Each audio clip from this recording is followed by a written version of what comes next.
Yo, yo. Good morning, good morning, good morning. Freedom marchers, freedom lovers, freedom family, and freedom fighters. Snapzilla Gorillas in the building. Hitting y'all with this quick live stream as I make my way to the park to do some Muay Thai shadow boxing drills, some leg exercises, some leg calisthenics, and some sprints. Today is wind sprint day, y'all. Get my wind sprints in. You know what I'm saying? It's 71 degrees. It's fucking beautiful outside.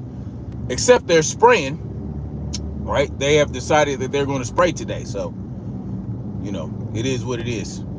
I wanted to talk real quick about this because I feel like it's important to understand accountability.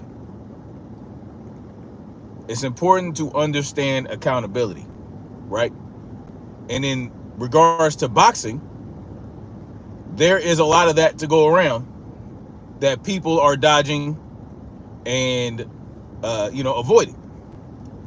Accountability is one of those things that one has to face when things are happening in a way they don't want it to happen, right? And that applies in every aspect of life. So I'm going to use boxing as an example. Maybe tomorrow or later on I'll use it. I'll use, societal issues, politics, freedom. You know what I'm saying? While we're in the position we're in as people, there has to be accountability. And right now I want to point out the fact that in regards to the position boxing is in today, right? All the shambles. Boxing is in shambles, and it's partly because content creators. Top of the morning, Queen Sister Cameron. How are you doing this morning? Part of that is because Queen Sister Cameron, make sure you drop your link, and I always enjoy your content. Content creators in the space, content creators in regards to boxing are partly responsible for why boxing is in shambles, okay? And they also have something to do with the reason broadcasters like Showtime, HBO, and ESPN are no longer participating in the sport of boxing. Because the business is bad right now. Business is bad because fighters are more focused on who they believe they should fight to make the most money, as opposed to who they should be fighting to build a legacy, which always translates to money. And I don't understand how people don't recognize that. I appreciate that, Queen Sister Cameron. Yes, please hit the like button when you come in here. Hopefully the grass ain't super wet. It is what it is. Doesn't matter. So, the way we cover boxing is very important as content creators, as journalists. Now, I'm not claiming to be. I'm not a boxing content creator. I'm just a content creator who talks about what I want to talk about. As someone who believes in free speech and has something to say about things that I'm interested in, right? So I'm going to talk about the things that have my interest. Boxing is one of those things. Freedom is another.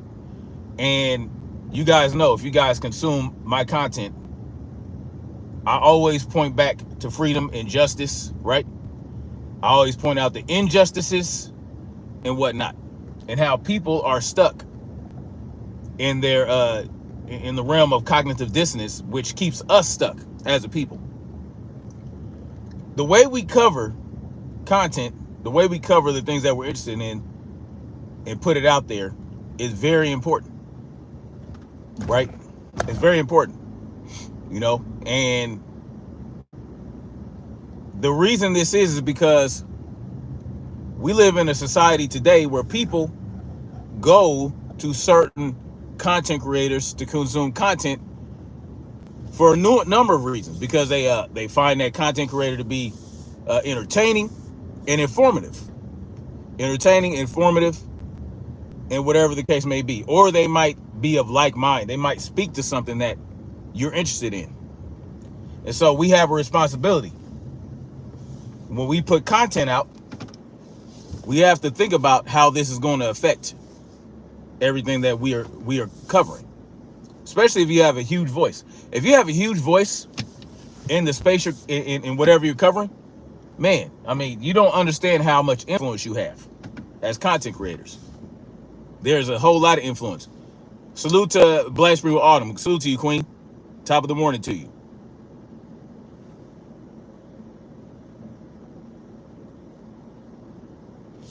You feel that you're not enough. Well, you're always enough to yourself. Anonymous, salute to you.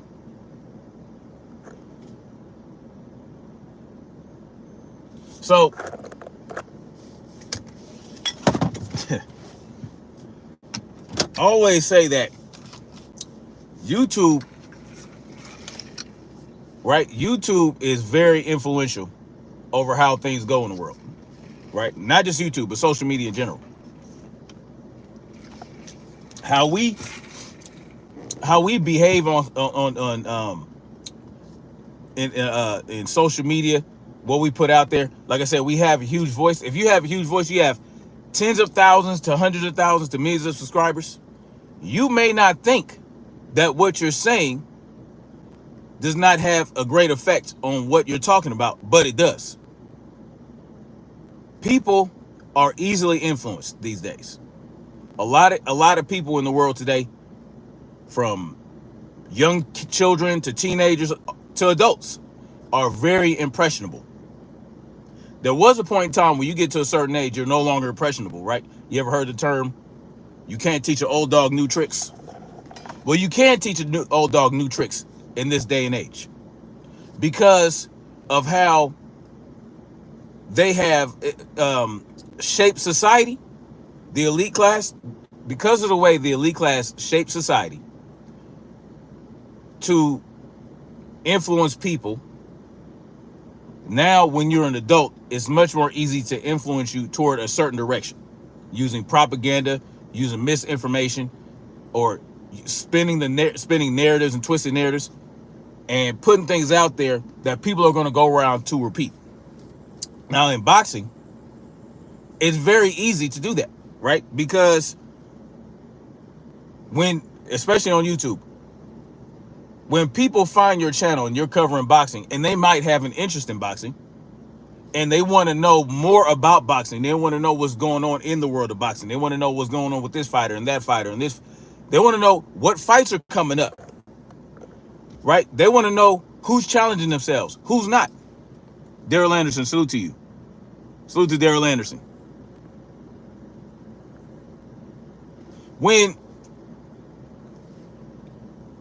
So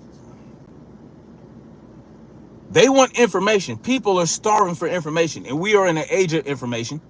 And as content creators, as people that put information out there, we have a large influence on how people receive that and how they go around applying that in their everyday life. And in boxing, these boxers understand that.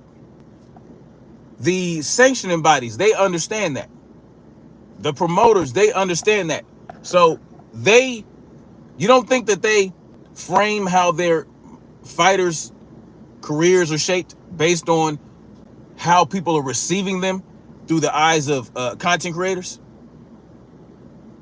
If you have a content creator that has 400,000 subscribers and something happens in the sport, like say a cheater, right, is discovered, a PED user is discovered. Think about that.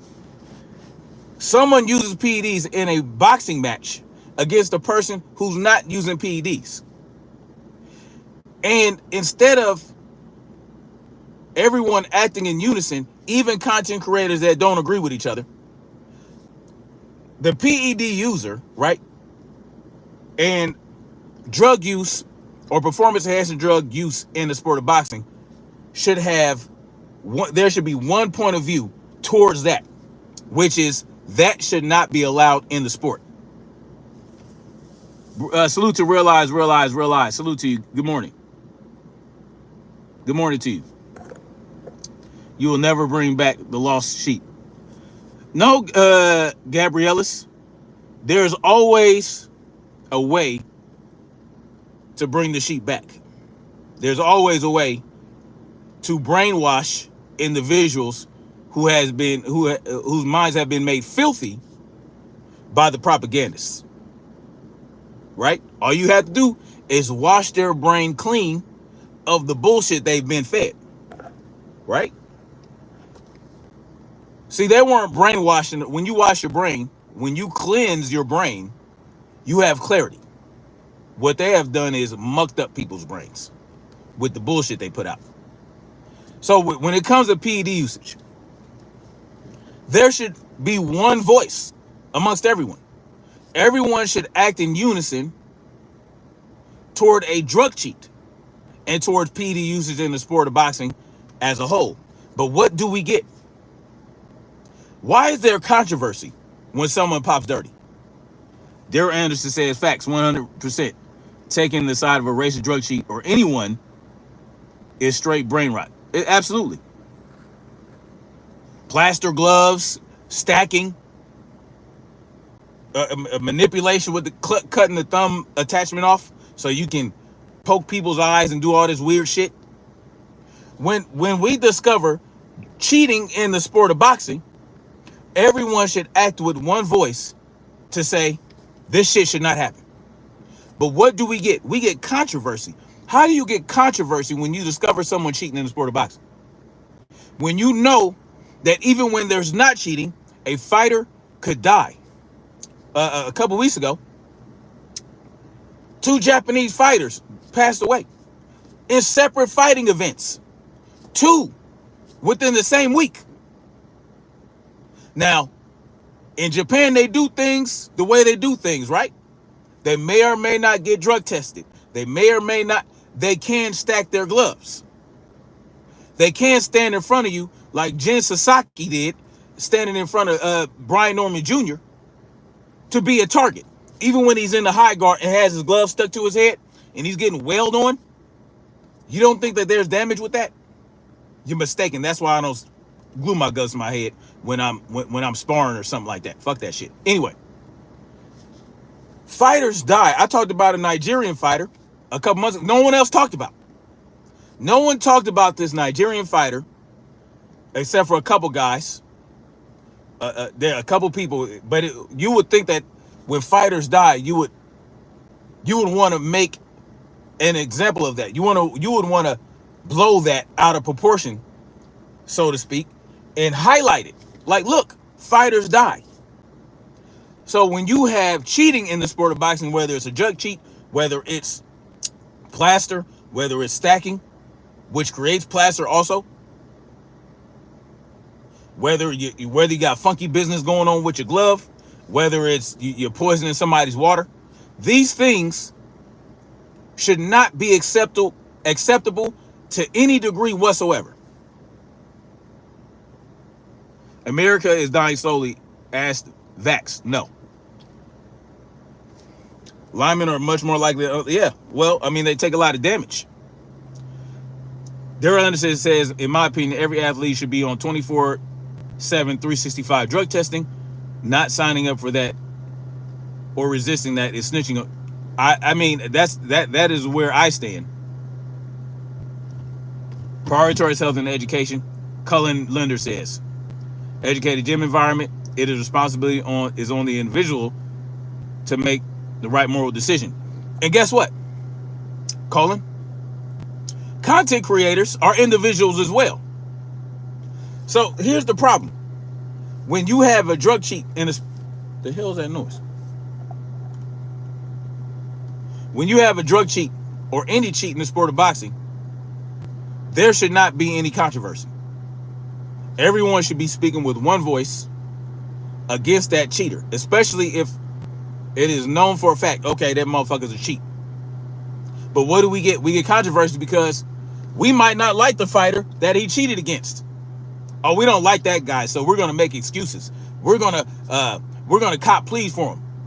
We're gonna it was Vada, and we're gonna blame everybody but the fighter that popped dirty. Or at the very least, save your judgment for the B sample, save your judgment for what the outcome is, right? What excuse that cheater came up with, what are the reasons? And when they can't explain it, we should all be speaking with one voice against that cheater. But we don't. We say stupid shit like, oh, well, if you got enough skills, it doesn't matter if the person's on drugs, you should still be able to beat them. That's stupid type of shit. And not only that, right? That drug cheat and the people covering for that drug cheat should be shunned from the community and never be accepted again. When you embrace and defend a drug cheat, you should not be fucked with ever again. People should understand that, but they don't understand. What they do, they make excuses. They forgive all this silly shit. Oh, well, yeah, he supported the drug cheat, but look how he fights in the ring. Y'all want to separate the fighter from their behavior and their what's the name? Welcome to capitalism, you infant. Okay, thank you. Realize says, well, today is right and wrong is right. Yeah, it's crazy. Boxing judges rule in the sport. I know they want people to attract money to win, but that hurts the sport. We mean attract money. Please tell me you're not talking about the upcoming super fight in September. What super fight in September? So anyway, I'm talking about how content creators are instrumental in the way boxing is moving today, in the direction it's going in. And boxing is in shambles. So guess what? When we defend the drug cheat, and we got so many content creators with the voices, with all these hundreds of thousands to millions of subscribers, making excuses, going to bat for them. The people that follow them, that like that content creator, that is entertained by that content creator, and they suffer from cult of personality disorder, and they just go with what the content creator says, and they run around and they start spreading this bullshit, the same shit these content creators are saying, that reverberates throughout the entire sport, all the way up to the motherfuckers that make the fights. Good morning to the beautiful sugar-free Mars. Salute to you. Please tell me you're not. So when these content creators spread the bullshit to their content, to their audience, and the audience spreads this bullshit all over the place, you don't think these promoters, the sanctioning bodies, the commissions, you don't think they see this shit? You don't think that, okay, well, they know this motherfucker's a drug cheat, but they don't really care. So we're not going to get too much backlash if we give them minimal punishment. Like, say, 1 year. 1 year suspension. We'll let the motherfucker cop a plea, and then we'll say, oh, it's because you didn't report the supplements that you were using. You didn't report this supplement and that supplement that you say is contaminated, but you can't prove it because when you sent it to the lab, it was unsealed. And then when we went to the lot and tested all those bottles and none of it was contaminated, we minimized the punishment and we minimized what we punished you for, even though we know you're a fucking drug cheat. You don't think that they're not going to get any backlash? There's not going to be any real consequences, but there are always consequences, right? Every action has an equal and opposite reaction. Just because you don't see the consequences, because you minimize it, guess what? When you minimize that punishment, when you told that fighter, you know what? We're going to give you a 1 year suspension, and we're only going to say we're not going to say out loud to the public that you're actually a drug cheat. We're going to say, no, we gave him a 1 year suspension because he did not report these supplements. So guess what happens after that? You get content creators that run around talking about, especially the Lincoln lawyer, right? Shout out to Blue Blood. Oh, he didn't get Ryan Garcia. Nah, he didn't get a suspension for drug cheating. He got a suspension for not reporting supplements. And then they spread that bullshit around. And guess what? What do fighters see that are tempted to use PEDs? They're like, man, these motherfuckers ain't, hey, the fans are still rocking with this dude. The fans are still rocking with this drug cheat Ryan Garcia. All these guys are still, they're drug cheaters, but they still get the fight. They get 6 month suspensions, 1 year suspension. What happened to the days where a motherfucker like Amir Khan pops dirty with Osterine and gets a 2 year suspension?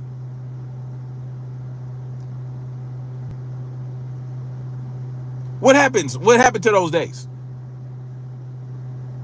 Nah, we're gonna give him a plea deal where we won't say he's a drug cheat. First of all, if you didn't pop dirty, there would not be a need to address you not reporting supplements. Number one. There is no number two, because that's all you fucking need. But you got people running around, hey, it's okay. You should still be able to beat him. Motherfucking Frank Martin beat Michelle Rivera. He was on PEDs. Oh, he beat him. So that means that Devin should be able to beat this motherfucker. But they don't tell you everything, do they? I showed y'all what Michelle Rivera was using. Michelle Rivera was using a fat burner, diuretics. Fat burners and diuretics that really have nothing to do with enhancing performance and more to do with creating a danger for the user itself. It could kill those things if he'd abused it, which he did if you're using it in the first place, could have killed Michelle Rivera because he was trying to cut weight, right? He might have been having difficulty. It's not the same thing as Osterine, but they're all performance enhancing drugs. Why do I have to make a comparison? It doesn't matter if a fighter loses or wins against a drug cheat. The fact is that the motherfucker's a drug cheat, and it affected the way they fought and all this good shit. Queen Mother Tequila, good morning to you. Didn't Big Baby Miller almost get banished from the sport?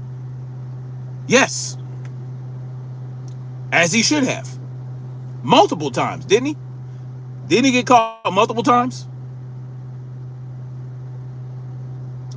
Exactly, 704 Joe. Hell, they only fight once a year anyway. Exactly. It's retarded. And guess what? If they only fight once a year, and then, so there are a number of things that we have to address when it comes to content creators.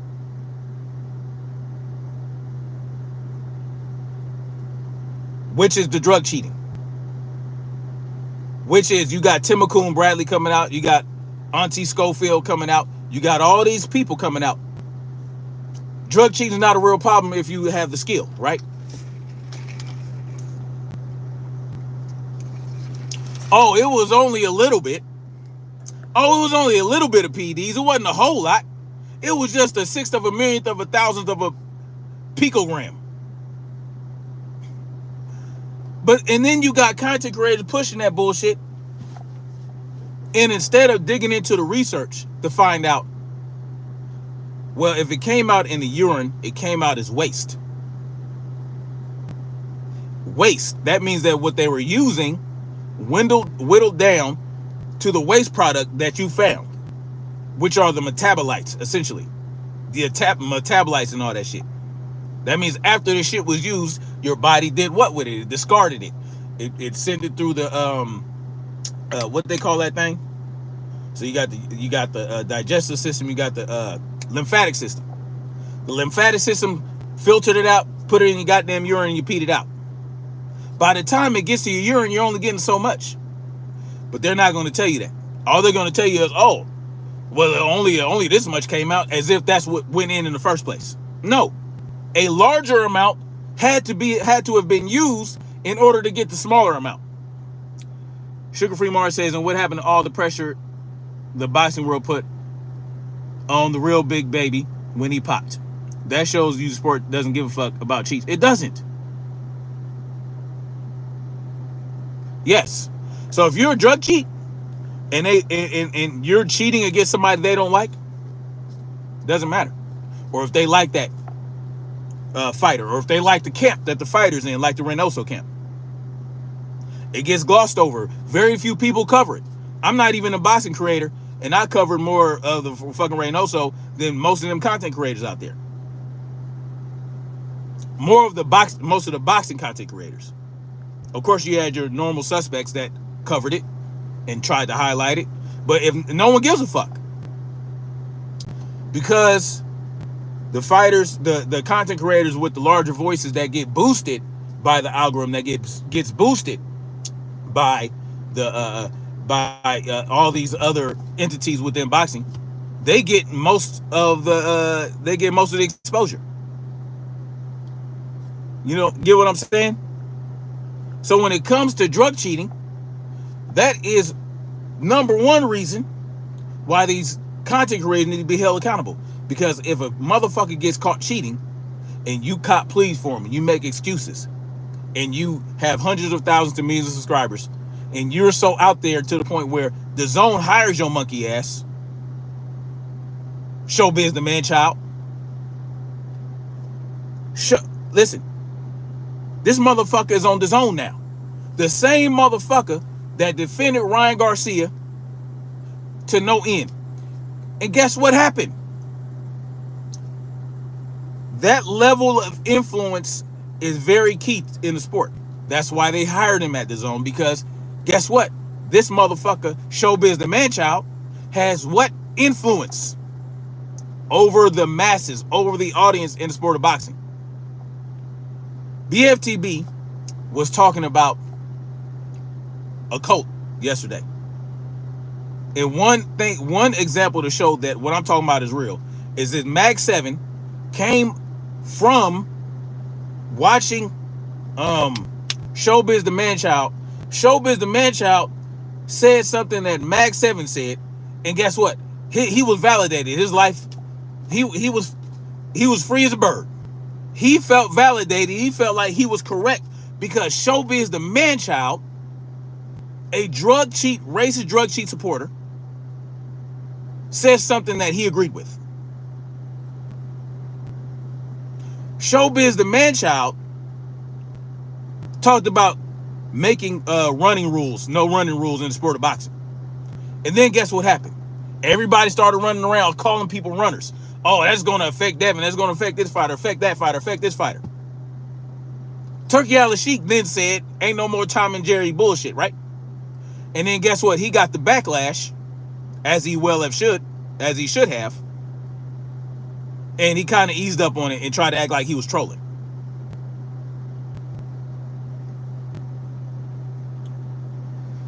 Okay. Here comes the weirdos. Feldor says, once influencers started boxing.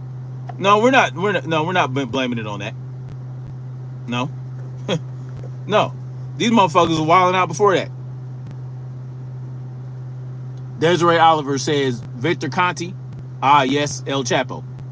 Right.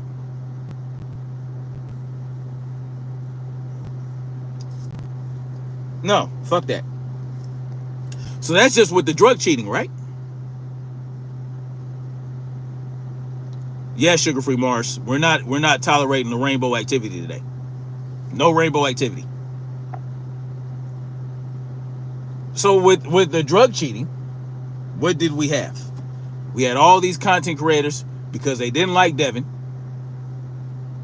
They went to bat for Ryan Garcia. And then fight. Do you think fighters give a fuck after that? Do you think Jaime Munguia gave a fuck when he popped dirty for Osterring? What happened with that, by the way? Did he get punished? That was Reynoso's sixth fighter that popped dirty. And then there was a seventh. I forgot his fucking name. Fernando Rivera, whatever the fuck his name is. What happened to those guys? Oh, the seventh guy, the commission gave him the WBC gave him a fucking pass, didn't they? Why? Because the content creators didn't go on a campaign to get at that motherfucker and influence the goddamn WBC to do anything really harsh about it. Ain't that right? If you are a content creator and you have this huge voice, it's the level of influence you have is real. Jaime didn't get punished, exactly. They excused him as well. I know they excused the other guy, the last guy. No, because the content creators don't cover it. They don't. Remember when Franchon Cruz DeZern got cheated against by Alejandro, wherever the fuck that motherfucker's name is, that drug cheat, and how much work he had to do just to get real punishment to Franchon, mostly by himself and others, but mostly him. They wasn't gonna do shit until what? A content creator made fucking noise. But back then, these motherfuckers didn't give a fuck about so they didn't go against, or they didn't go against what Champ Side was doing, or they didn't hop on board with him. But now, drug cheating is okay because all these content creators are like, what? Oh, I don't care about drug cheating. I care about Devin's performance. They say shit like that. They think it doesn't mean anything. They think, oh, this is just my opinion. What kind of opinion is that? I'm going to remove the drug cheating from this fight that he drug cheated in against the fighter who didn't drug cheat. It was just Devin's performance. I don't want to put those two things together. They don't go together. How they don't go together? How they don't go together? What was it? I mean, help me understand. Why don't they go together? Why doesn't drug cheating in a boxing match against a person who's not drug cheating, how does that not affect the outcome? Because you don't like the way Devin performed. Oh, well, Devin didn't drop. Devin got hit with the left hook. So what?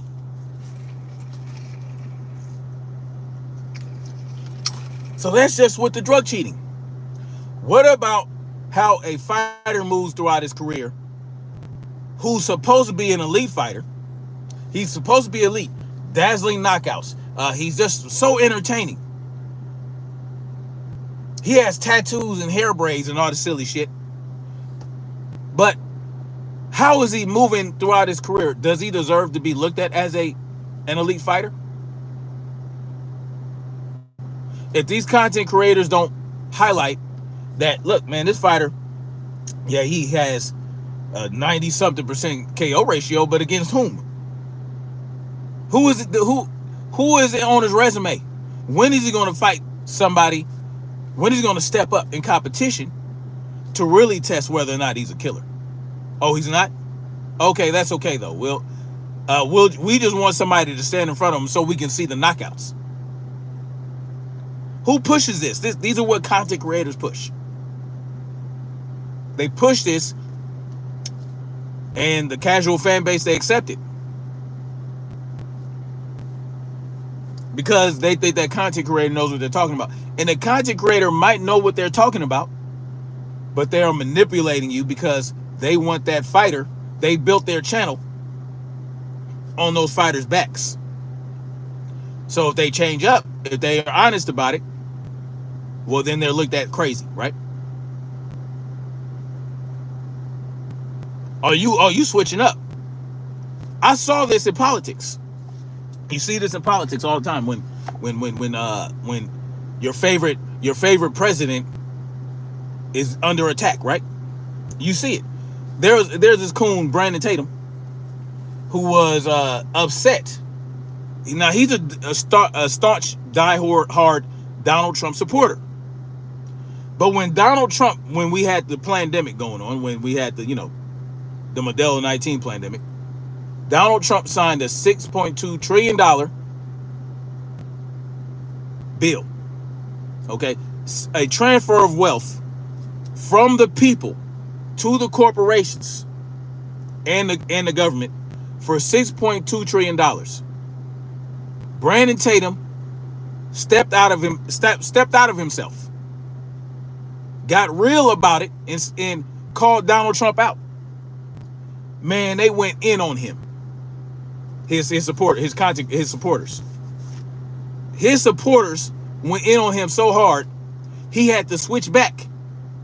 He had to start making excuses for Donald Trump. It's the same thing in boxing. If you build your channel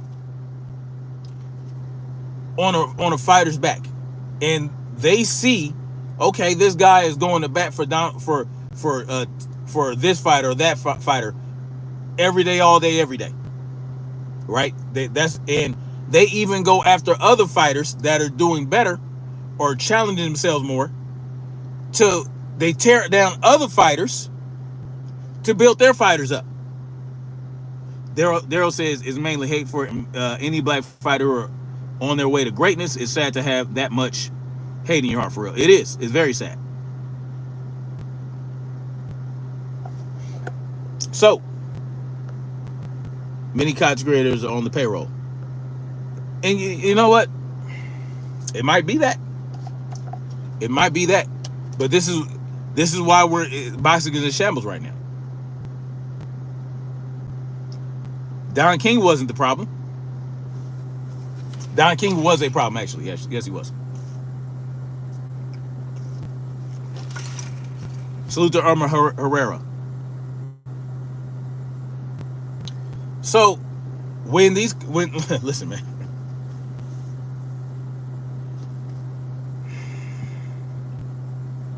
If these content creators were honest and real about what's going on in the sport, they would. So let's say like Tonka Truck Davis. Tonka Truck Davis is looked at as an elite fighter who, salute to Mark Wonderlick, brother. Salute to you, man. Thank you for coming through, man. Appreciate you. Mark Wonderlick in the building. LTP says, I lost my whole career to poor managers and promotion. They're a problem as well. But see, you have to understand that the promoters and the managers, they move based on what's going on in the space because the fans are what make the fights big. And depending on how the fighters are framed, how the fighters are presented, how the fights are presented, that will influence how many people come to see your fight or buy your fight. So you will see the promoters and the managers, they'll go to these YouTube channels to promote their fights.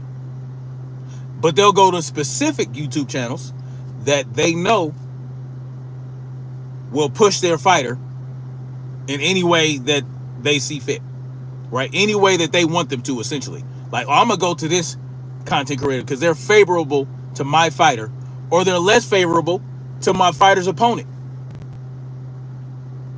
So I'm going to go over there. I'm going to stir the pot. I'm going to spread lies as well with them. Brian Norman Jr. espoused the most ridiculous conspiracy theory against Devin Haney and Victor Conte and Vada. You think that he did that because he really believed that? No. He did that because he knew that was the narrative being pushed by these content creators that influence the audience that are going to go buy the tickets. Yes, sugar-free Marge, they definitely selling they definitely selling they goddamn roast beef to them. Dante and King made good fights. His business was horrible. The amount of boxes he robbed is disgusting. Yes, that's a different aspect. But he did put on great fights. You saying with the gray on your beard, boxing is a shambles because of boxers, fool? What are you talking about? Here we go with the ad hominems. You saying that with gray on your beard. What does that have to do? Hard beard. Boxing is in shambles because of boxers. Boxers are a part of it. But YouTube content creators are also a part of it. I'm pointing out the fact that it is unavoidable. If you don't want to acknowledge it, that's on y'all. And only the real one stepped on his neck for that BS. Everyone else said nothing. Exactly. Good or bad publicity, it doesn't matter as long as you're talking. Well, how does that affect? Hold on, let me give Mark a wrench.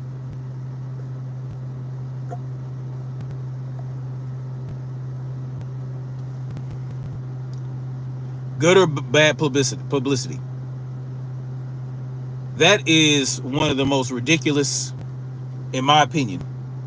All publicity is good publicity, except when it negatively affects the sport of boxing or anything that you're talking about.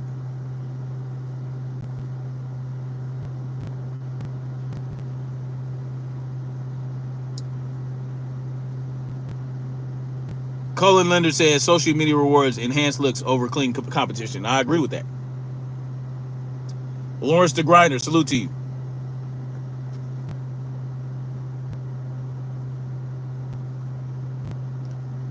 Sam R says, watch the event free and don't participate with the elite money drama. We poor, we do poor. Hey, I'm not mad at it. Only someone who would sell their pussy at the drop of a dime would avoid for that. Would have vouched for that. Yeah, it's ridiculous.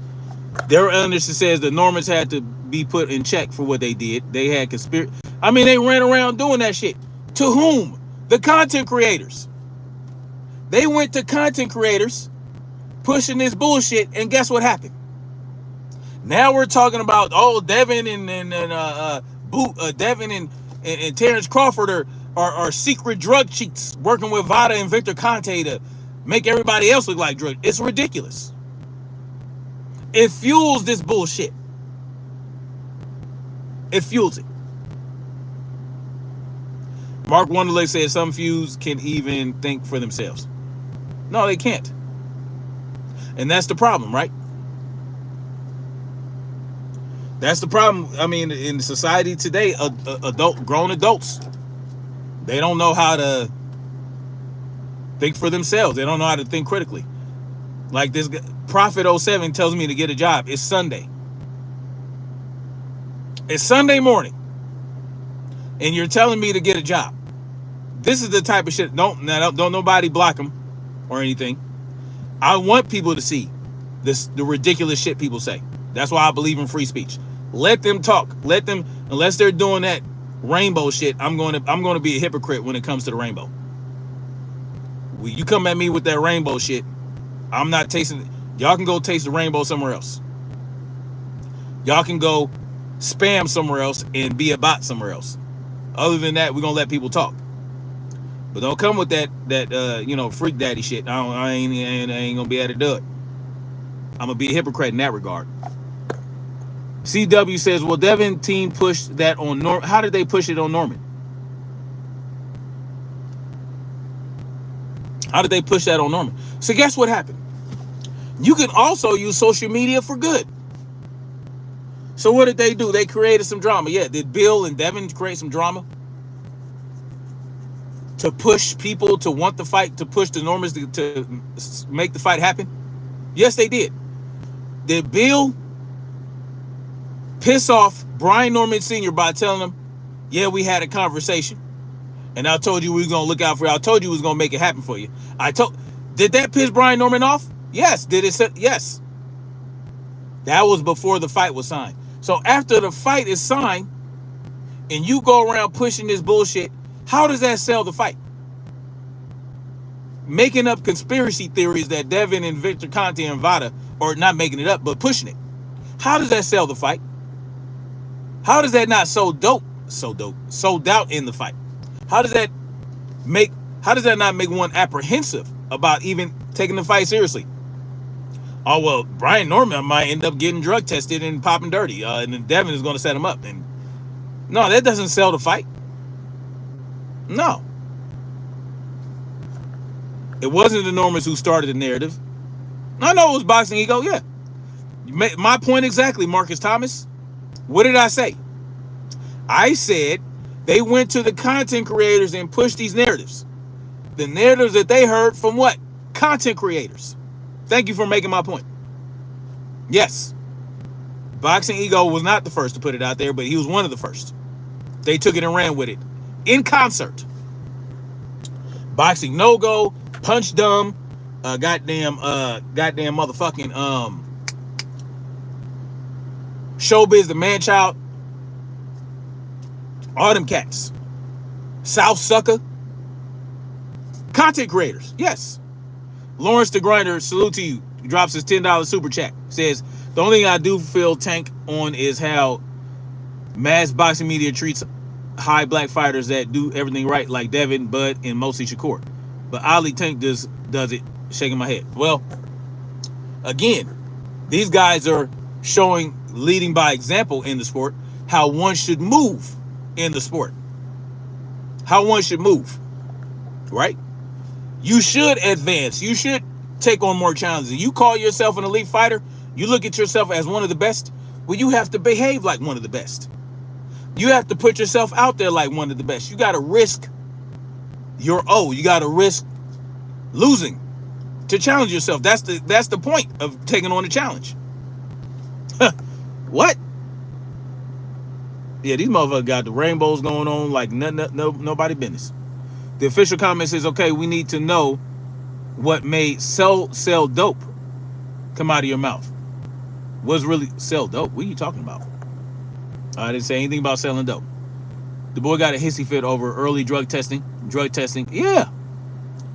Sugar Free Mars says that was absolutely imbecilic. I'm still not keen on him because of that. I love this fight, but Norman went down the wrong road. I agree with you, and I ain't feeling that either.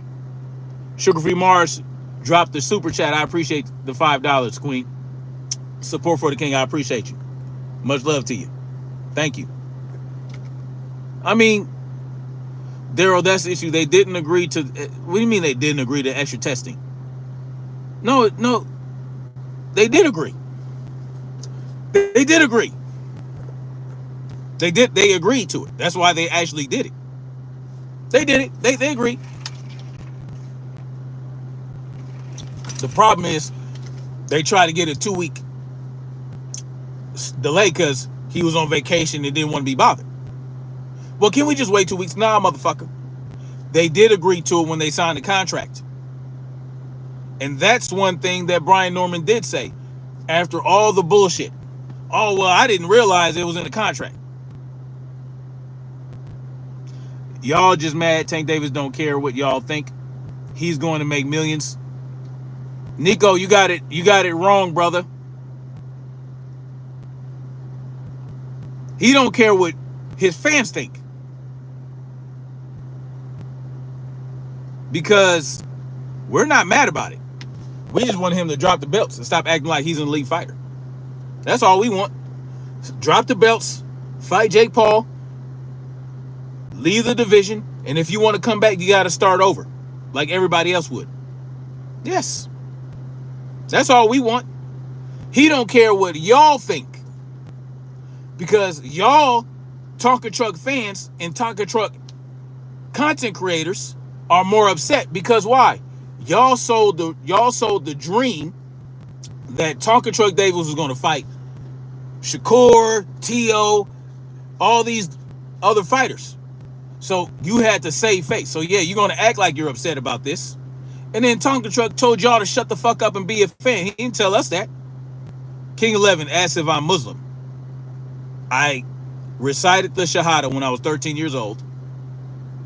My parents converted to Islam when I was 8, and I said the Shahada when I was 13. So technically, am I Muslim?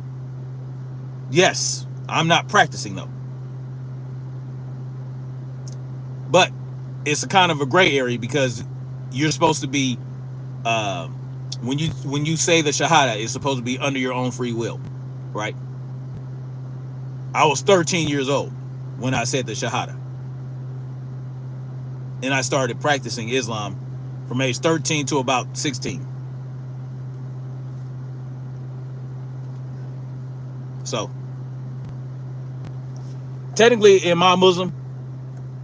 Sure. The fuck you going, the TF you going to make on that $10? Bruce, what are you talking about?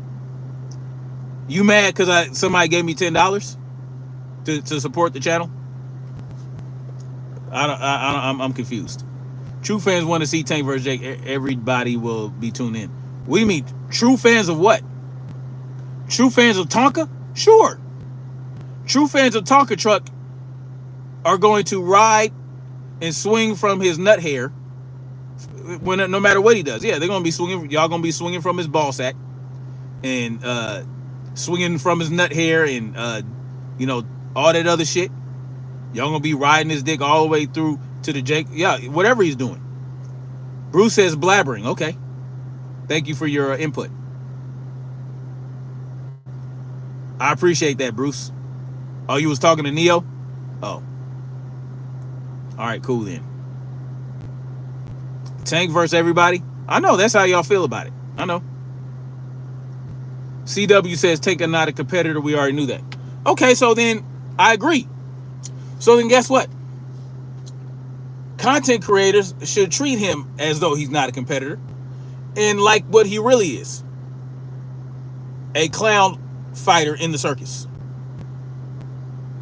Yes, Tank versus his hairdresser. And apparently his hairdresser won when she came with the receipts. His hairdresser came with the receipts and beat his ass.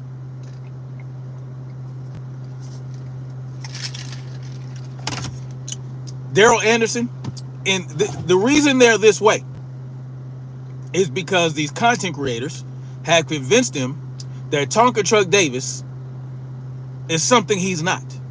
And they have to keep that narrative going because their channels would be in shambles.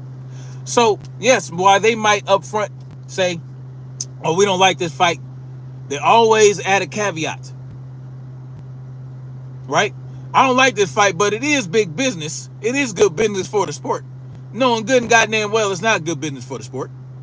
It's not good business to encourage fighters to make the most money they think they're going to make fighting in exhibitions that are not going to mean anything for their record. Oh, and if you guys watched Blue Blood last night, apparently they're creating a hybrid, some hybrid bullshit. Tonka Truck, he pulled up his goddamn box wreck, and Tonka Truck is 0-0-0 in this hybrid bullshit. Do you see what's going on? This is a fucking problem.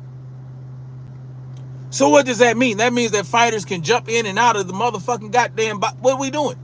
Oh, I can just go jump in and out. I can just go do what I want. I can take my belt. I can run over here, fight Barnum and Bailey, fight a Barnum and Bailey fucking lion in a circus fight, and then come back and continue to have my belt. Yes, Sugar Free Mars, check out the video. Apparently, we all know, and look, we know Jake Paul is a content creator. Case in point, Jake Paul is a content creator with a huge following, tens of millions of followers. And now because he wants to fight Tonka Truck and he don't want to go down to 175 to make it a sanctioned fight, they are creating their own little hybrid bullshit so that it can count for something. That means that if Jake Paul fights Tonka Truck Davis, he's going to get, they trying to make it fucking a legitimate fight. And then now A Tonka truck has a 000 and a hybrid bullshit. Go check it out. Yeah.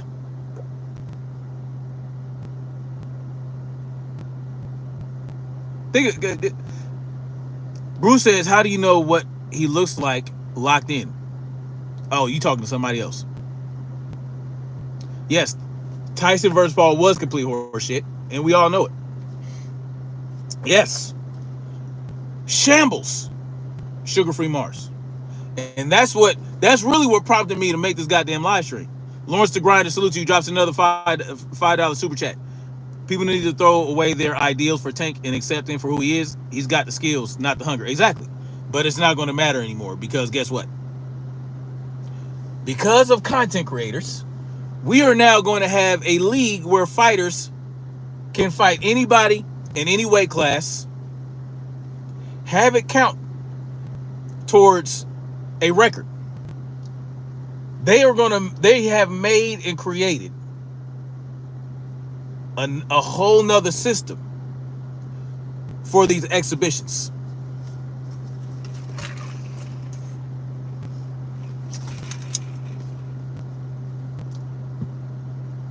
Boxing has officially become a joke, Daryl Anderson. I agree. Mike Wunderlich says, I don't think Tank could beat Mike Tyson. And that's sad, bro. But he might not be able to. It's all about the Benjamins. Why do we say that? Tank, yeah, I mean, we're acting like Tank fought for free until this fight. No, Tank never fought for free. These guys fight for money. Anyway, we can build a Tonka truck fight against another elite challenging fighter, and he can still make millions of dollars. We just have, when these fights happen, as content creators, as journalists, y'all should be pushing those fights. Y'all can help promote the fight to where the fighters will make millions of dollars. But instead, y'all shit on the challenging fights because y'all want to protect the fighter. And guess what? It sends ripple effects throughout the entire sport. Daryl Anderson says, since boxing is a joke now, let's make Clarissa Shields versus Ring. Why not? That would make big money. Just like Clarissa Shields versus Layla Ali.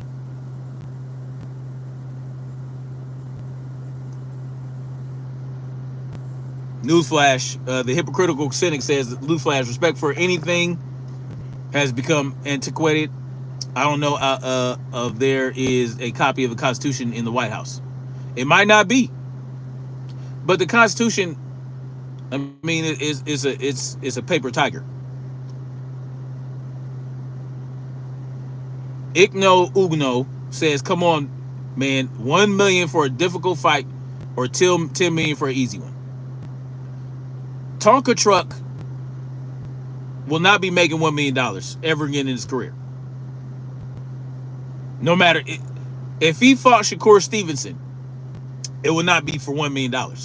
It would be for upwards to $10 to $30 million, guaranteed. What are we talking about?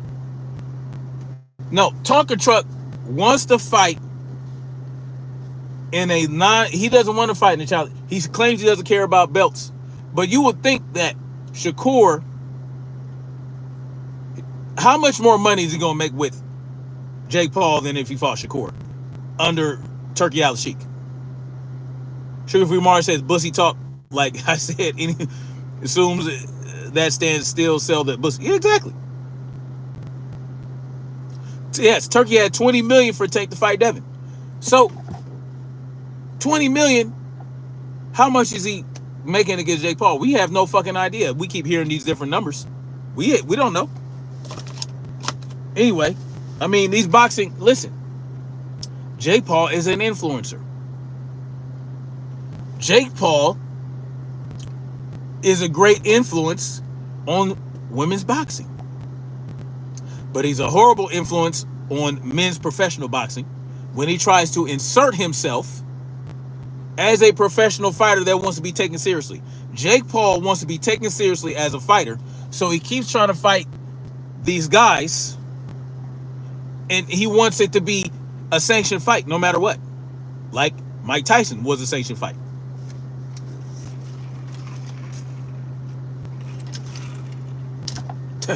Because he's an influencer, right? He brought millions of eyes to the sport when he fights. He could really take that influence and encourage encourage Tank Davis. Why don't he put on a fight? Why don't he front the money for the fight between Tonka Truck and Devin Haney or Shakur Stevenson or these other guys? He has the money. He could fight anybody. Imagine if Jake Paul did an exhibition or fought. What kind of who can he fight?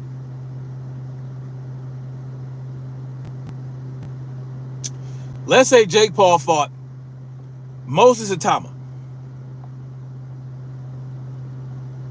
Yes, Sugar Free Mars. That was a sanctioned fight. I believe. You know what? Let me double check that. I think that because he was pushing for it, I think it became one. I think it's a sanctioned fight. I think I haven't seen the proof either, Mark Wonderlick. Imagine if, because Jake Paul is a heavyweight, he's a prospect, his resume is ass, but imagine how much more seriously it could be taken if he fought Moses Atama, who's also a rising prospect on his way to being a contender.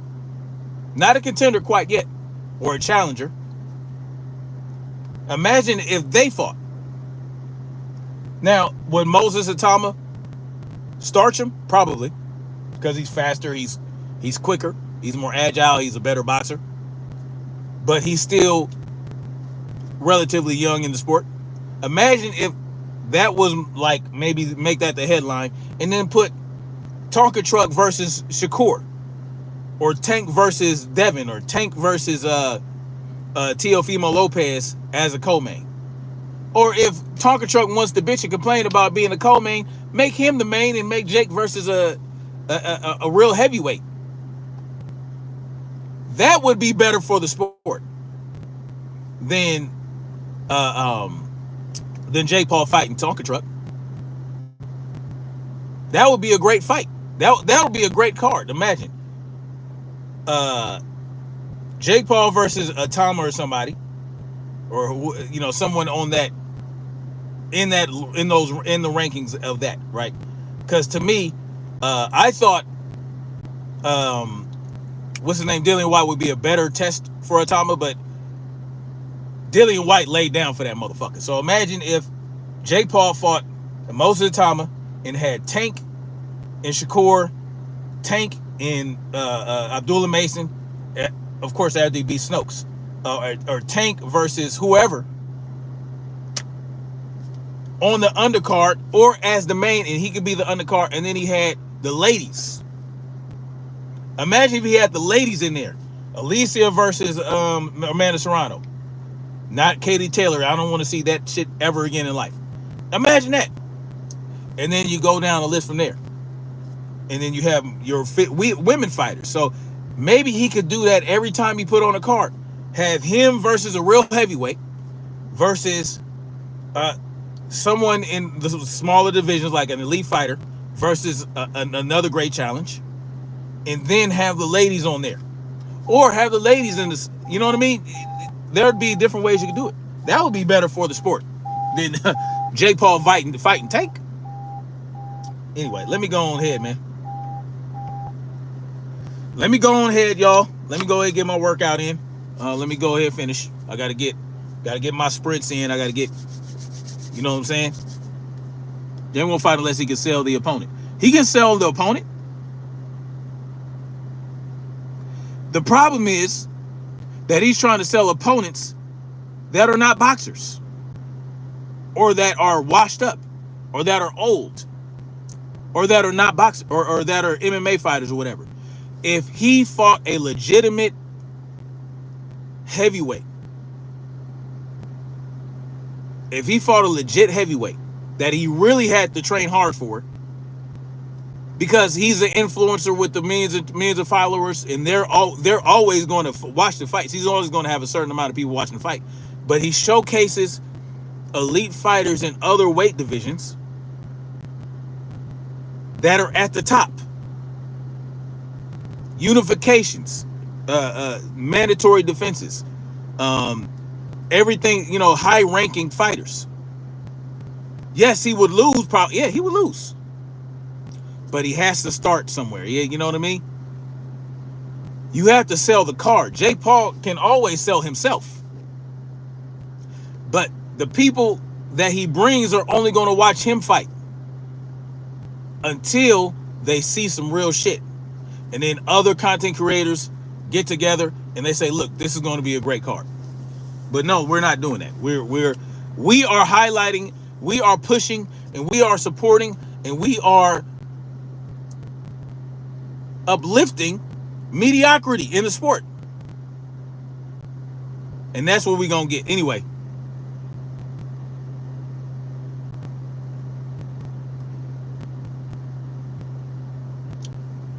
No, he didn't. Right. You're right, Sugar Free Mars, and that's the problem. The people with the largest voices that have the most influence don't really give a shit about boxing. All they give a shit about are boxers or personalities. That's why they call it cult of personality disorder, because they don't really know these people. All they know is the personality they're putting forth. They don't know these motherfuckers from Adam. They don't know these people for real. They know the personalities that they're putting out. Cult of personality disorder. Anyway, thank you guys for coming through. I'm gonna go finish my workout or start it. But yeah, it's gonna be a lovely day. It's still only it's 69 degrees, so I'm gonna go ahead and take advantage of this shit. You know what I mean? Loco Wrangler says I'm high. I'm high on life, and I'm high on the fact that I'm about to on the knowledge that I'm about to go get this work in. That's what I'm high on. Yes, I am high. I'm feeling that dopamine rush of movement throughout my body, and I encourage everybody to do the same. Go out, move, go outside, touch some grass, do some sprints, do some squats, do some jump roping. You know what I'm saying? Get your fight training in. All these things are going to boost your endorphins. Are going to boost your dopamine. Once you realize, look what I accomplished. Look what I accomplished today. I did a 100-meter sprint in 12 seconds at 45, 8 times.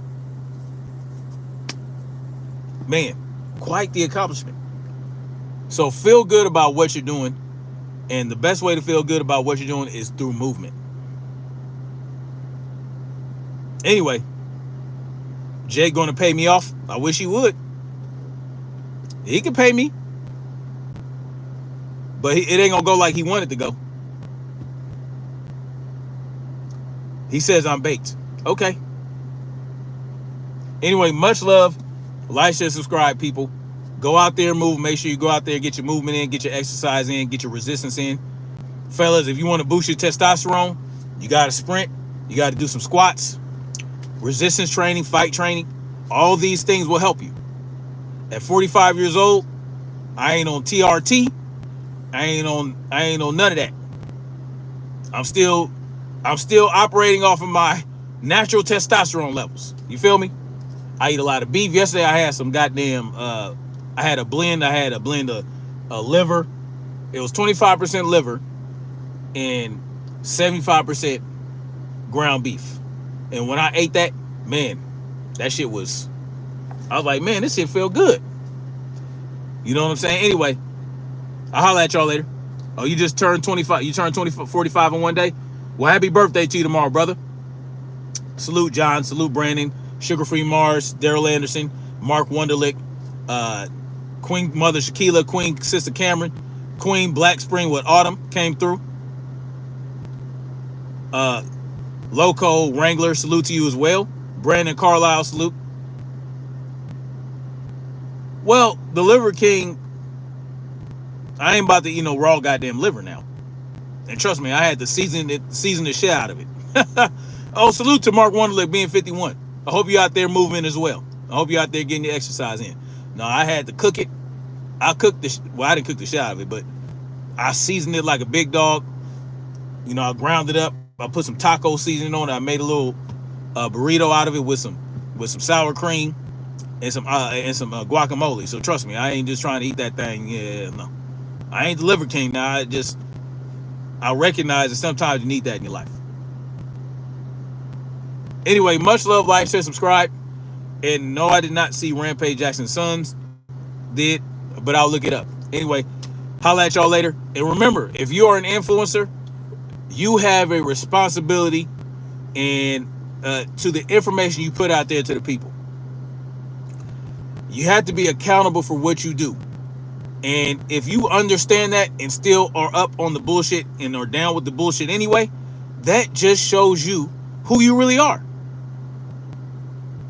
And you will be recognized as such, and I will expose you as such, as I have done on numerous occasions. And not just in boxing. Not just in boxing. Desiree Oliver says, I have beautiful eyes. I appreciate that, Queen. I appreciate that. You looking at your thumbnail, you look kind of cute yourself. So, Robert Garcia, no, I did not see it. But thank you, Desiree Oliver. I appreciate that. I will always appreciate the compliments from the ladies. Always. Anyway, much love, like, share, subscribe, and let's keep marching forward toward freedom. Peace. And go out there and move, people. It's a beautiful day.